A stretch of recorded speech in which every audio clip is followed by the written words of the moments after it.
अस्सलामुअलैकुम वरहमतुल्लाहि वबरकातुह।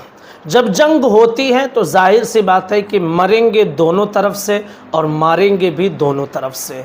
इजराइली भी हमला कर रहे हैं और फ़िलिस्तीनी भी हमला कर रहे हैं, लेकिन कुछ मीडिया चैनल्स ऐसे हैं वो सिर्फ यही दिखा रहे हैं कि फ़िलिस्तीनी किस तरह इजराइलियों पर हमला कर रहे हैं, जबकि हकीकत ये है कि इजराइली भी फ़िलिस्तीनियों पर हमला कर रहे हैं। संयुक्त राष्ट्र के मुताबिक जो रिपोर्ट पेश की गई है वो ये कि इजराइल ने जिस तरह से फ़िलिस्तीन और गज़ा पट्टी पर हमला किया है उसकी वजह से 1,23,538 फ़िलिस्तीनी विस्थापित हुए हैं और अपने घरों को छोड़कर वो समंदर के किनारे जाकर आबाद हैं, स्कूलों और दूसरी जगहों पर वो क़याम किए हुए हैं। लेकिन अमेरिका जैसे सुपर पावर मुल्क को ये लगता है कि इजराइल ये ख़तरे की हालत में है और इसी वजह से उसने $8 बिलियन की मदद का ऐलान कर दिया है। दरअसल मदद कहने को है, लेकिन हकीकत ये है कि जब दुनिया में जंगें होती हैं तो ये अमेरिका और इस तरह के सुपर पावर मुल्क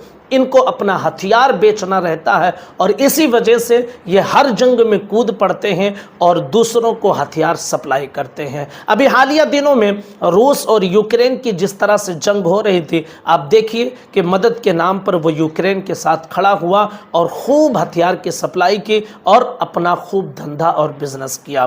कुछ इसी तरह का हाल इजराइल के साथ है कि इजराइल को उसने मदद के नाम पर हथियार भेजे, तकरीबन 3,000 से ज़्यादा मिसाइलें भेज दी हैं, लेकिन बदले में उसने $8 बिलियन ली है और दुनिया ये समझ रही है कि अमेरिका मदद कर रहा है। और अमेरिका ये कह रहा है कि हमास ने जो हमला किया ये आतंकवादी हमला है।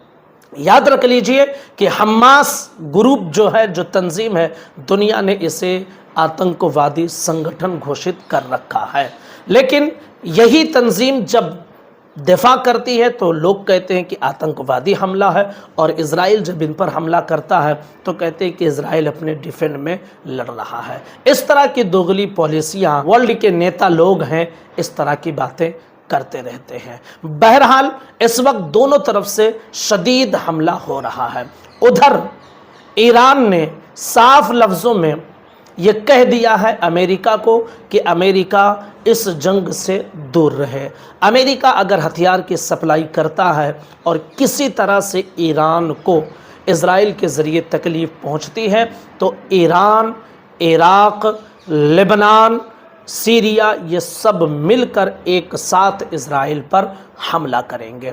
दूसरी तरफ तुर्की के सदर रजब तैयब एर्दोगान की बहुत बड़ी बात सामने आई है और उन्होंने साफ लफ्ज़ों में अमेरिका को चेतावनी देते हुए ये कह दिया है कि अमेरिका इस जंग से दूरी बना ले।